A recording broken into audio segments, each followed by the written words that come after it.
It's Liz Yuille from Old Staples Crafts. Thank you very much for joining me again today. Those who have been here before will know I am a Stampin' Up! Demonstrator based in the UK.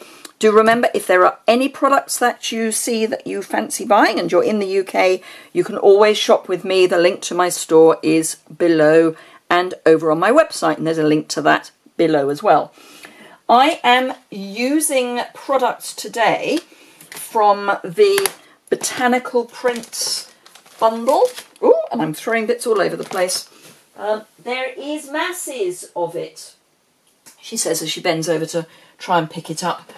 So we have a stamp set and dies. I've got some of the stamps out, but there's some dies as well. Some beautiful designer series paper, which I will be using today. I need to do a few more projects with this so I can use some of it up. I've used some of these as masks, which is why they're a little tatty, but they do make brilliant masks. But you get these laser cut pieces. So there are two designs. They're basically white on one side and Pretty Peacock on the other, but as you can see, I have used them as masks. So these are some of the bits that I've got to now make into cards. You also get, she says, trying to get everything out because there's so much of it. You get some pre-printed, pre-coloured die cuts. You get a couple of sheets of those, and you get some pre-printed and pre-die cut labels. You also get, and I will show you the paper in a moment, Old Olive twill ribbon, and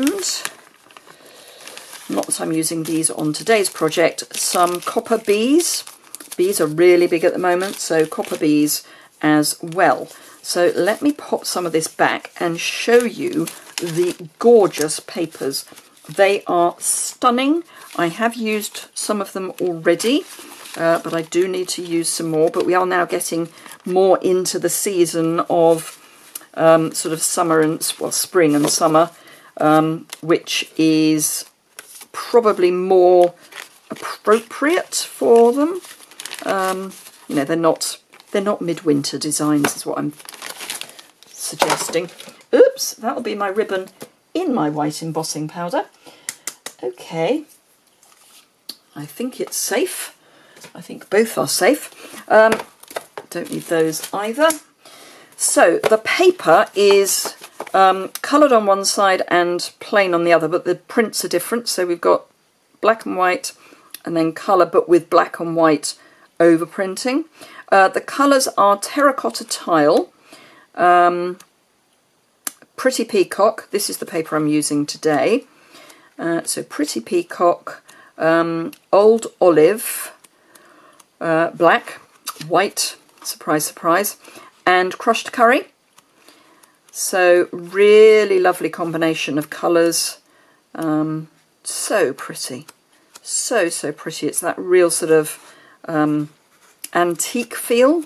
Just lovely. And as I say, I have made some cards with these already where I've coloured the black and white images. Really nice way of using your black and white paper. But this is today's card, and it's for the Spot Challenge.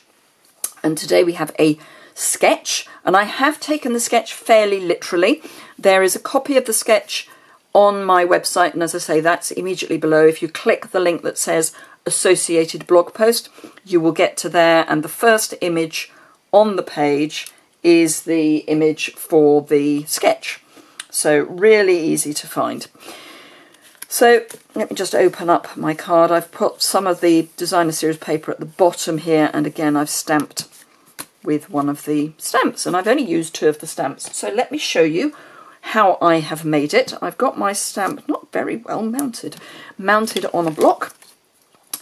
A scrap piece of Whisper White card, and I'm just going to ink that up with Memento because I'm going to do blends work. So just stamp that down and up. beautiful. And look at all that lovely fine detail. Can you see that fine detail? It's amazing. It is, you know, true botanical, old botanical print design. It's just, oh, love it. I would always recommend that you leave your memento to dry fully before you actually colour it. So with that in mind, I'm going to put the rest of the card together. I have already done some colouring on some others that I've done, so I'm going to put that to one side and make the rest of the card. So what have we got? We've got Old Olive here, and this I've embossed with the Falling Leaves 3D embossing folder, so it gets that lovely more than one layer of embossing. Then this is terracotta tile, and then the designer series paper are for the triangles, well, diamonds really. So I've got a half sheet of basic black tent fold. I do like my tent fold cards because they are so much easier for photography. So this is the paper that I've used, just so you know what the reverse is, and I've prepared my squares. First thing I'm going to do is pop this down. So I want some liquid adhesive. I do like using liquid adhesive when you are adhering anything to an embossed surface. Now, this is longer than I need, so I want to just make sure that I don't go too far. But I'm going to pop it on and then leave it and trim it off when it goes onto the card base. So the easy way of making sure it's straight is to use your grid paper to help you. I don't want it absolutely central, or do I? No, I'm going to go reasonably central. It's down slightly. No two of these are ever going to be the same because they're handmade. So handmade is never going to be the same every time. So the paper I have cut, it's not to a dimension, it's so that there are 4 of the individual patterns within the square. And I'm then going to use them on a diamond point. So the previous one, in fact I may actually turn it over and see. Yes, I prefer it that way. So it was slightly higher than lower, or lower than higher, and I wanted it the other way round. So the first one I'm actually going to pop down is the one at the right hand side, and I am going to use liquid adhesive, just to put a small amount, as in a thin layer, and then pop that, actually I'll come in a bit more, so we'll pop that towards the bottom, and I'm not worried that it goes slightly over the bottom of the Old Olive because we're going to have the card base behind that, so all is good.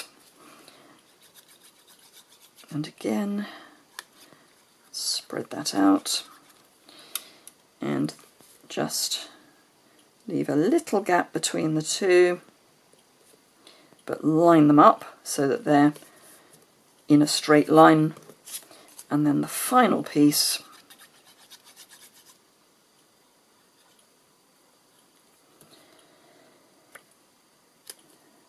pop that down again, just with a tiny gap between the two. And again, we're going slightly off the edge. So there we go.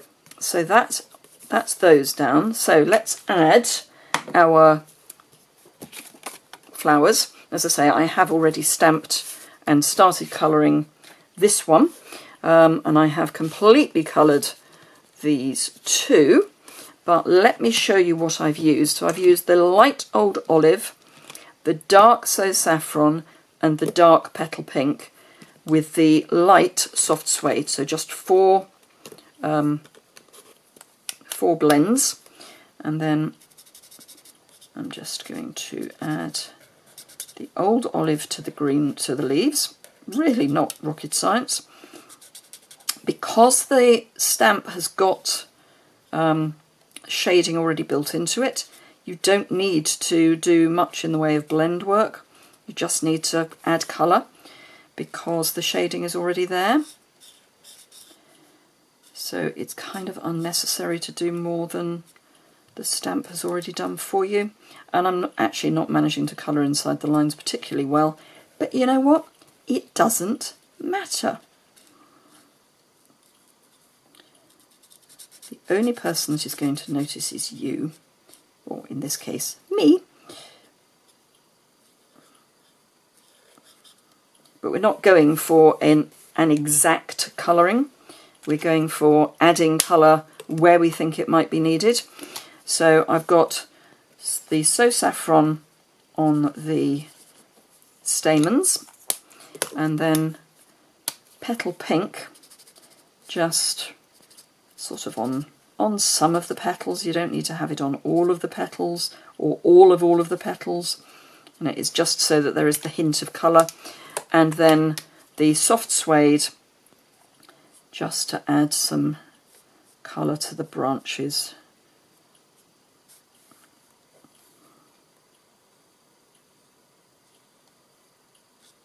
And there we go. So that's that. So that's our colouring done. So I'm just going to pop those onto my card. Bring my card back in, I don't need that anymore. Onto my card just with one dimensional. They're not weight bearing, so don't need more than one. One is perfectly fine. And just remove the backings. Ooh, and apparently pick up one of your die cuts with your other finger. So I'm going to start with this one in the middle and just pop that down, and then add the others. And they do come out of their square, that's perfectly fine. Don't worry about that. So that's almost your card done. So the only other thing we need to do is heat emboss our sentiment. So heat embossing equals embossing buddy, and particularly as we're using basic black and white, you really do not want stray bits of embossing powder. Give a blow so that it's not got too much powder on. I'm going to go into the middle. Now this is much easier when you can see straight down. I can more or less see straight down, but the camera is slightly in the way. And then take your piece of card and dabble embossing powder on it. And I do always like to go in twice, just in case I missed somewhere the first time round, and then just see if you've got any stray bits of powder anywhere. Just get rid of those. I mean, we are going to trim that down a bit, so it's not vital if they're right on the edge, but it would be good if they weren't. So let me grab the trusty cheese board and pop that under the fold back clip. Heat up my heat tool. Now do remember, if you don't already subscribe, now is a brilliant time to do so. It's in the bottom right hand corner. And do remember that if you enjoyed the video, give it a thumbs up at the end. I will remind you, and also remember that you can shop with me if you're in the UK.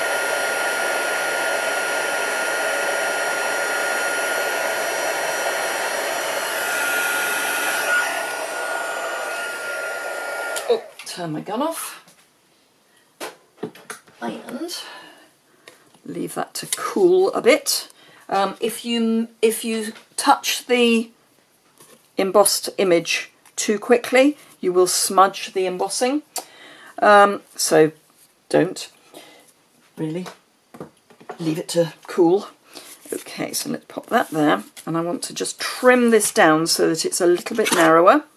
So I'm just going to pop my piece into my mini trimmer, which is now not available because it was only available during Celebration if you joined.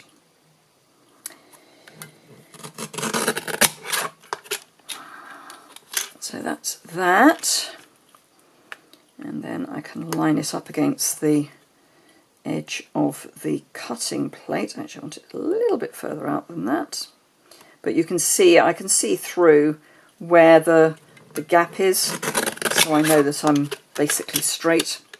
And then just get that out, and I'm going to trim this down a wee bit because I think that's going to be too long. Yep. So this is where you want to trim, try and then trim again, because if I'd have gone too short, I would be scuppered by having a bit that's showing. So if it was going there, you'd see that I'd cut it too short. But that actually is about where I want it. So I might cut it straight. I know it's going to be hidden, but I'll know that that's not crooked. Not straight, rather. And then with my sticky scissors, I'm just going to clip a couple of pieces from the edge of my mini embossing dimensionals and pop those on the back of my basic black. Peel the backing off, pop that in under here. So, as I said at the start, this is for the Spot Challenge group. We do a weekly challenge, and we love when people have a go. It's kind of our modus operandi, really.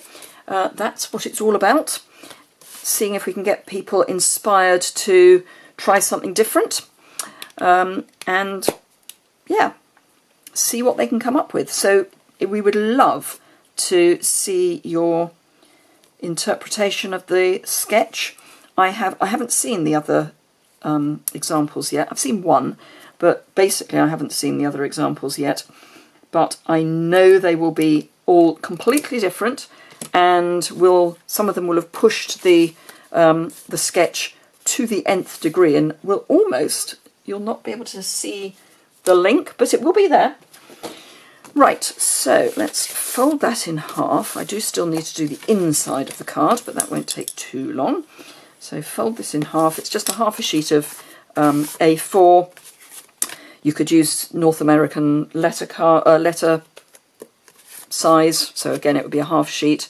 And I've got the measurements for that over on my website. Right at the bottom I've got the measurements for International A4, both in imperial and metric. I'm an imperial girl. I know we've got metric card, but my brain works in imperial. I can't be doing with centimetres and millimetres. Give me a 1/16 of an inch and an inch and I'm a happy person. But yeah, millimetres, whoa, can't be doing with it. Right, so now I can, yes I am all right, I can trim my pieces off. Actually, I'm going to open up my card. Phew, for a moment there I thought I'd done everything upside down. So just trim that off so it's nice and straight, and then trim the other side. Much easier to do it from the back than from the front, because you've got they've got the basic black to push against and to line up against, rather than trying to guess where it should be. So the liner, because unless you want to use a chalk writer, writing on black is challenging. So let me grab this. And as I said, do remember, if you're in the UK and you want anything, I would be thrilled if you would shop with me. It's because people shop with me that I can bring videos. So if you are able to support me, that would be amazing. I do run this as a business. So I do, you know, the income from this helps pay the bills. So the only other thing I want, which I've pushed off the edge here, is a sliver of the paper. And this is basically the width of snail, or thereabouts. And I'm just going to run, it's a full 6-inch piece. And again, I'm going to stick it on and then trim it. And apparently stick it to my grid paper. It's fine, it's probably in need of a change anyway. So there should be just under ½ an inch spare of this, because I'm on imperial and I know that the width of my card liner is 5 5/8. So I know, let's get the sticky ones, I know that I've only got ½ an inch to play with. So that's that one. That's that one. So there's our liner all nicely done. So I just need to add that to the inside of my card and we're done. So, and I didn't even manage to tell you that it's a sunny day here in South Oxfordshire. Well, I have now, so that's all right. It's a really lovely day. I'm filming this a few days ahead, and the forecast for the weekend is amazing. I'm filming ahead, A, because I need to film ahead, and B, because I am about to move my website to a new host. So I need to get ahead so that there is time to do it when I don't need access to my website. So it's all a bit at the moment, but it's going to be fine. It will work. So there we go. I hope you enjoyed that. If you did, as I say, please give it a thumbs up, and do remember that if you want to shop with me, you can do that either below or through my website. I love seeing comments. I have got to the point now where I will reply to comments that are questions, and I will try to reply to all other comments. Please keep the comments coming. They are such a moral support, if nothing else. So I do love seeing your comments, but if you do have a question, I will absolutely guarantee 100% that I will reply. I normally do that really quickly, so do leave comments if you've got any questions, and I really hope you'll have a go at our challenge this week, and I look forward to seeing you again very soon. Thanks a lot. Bye!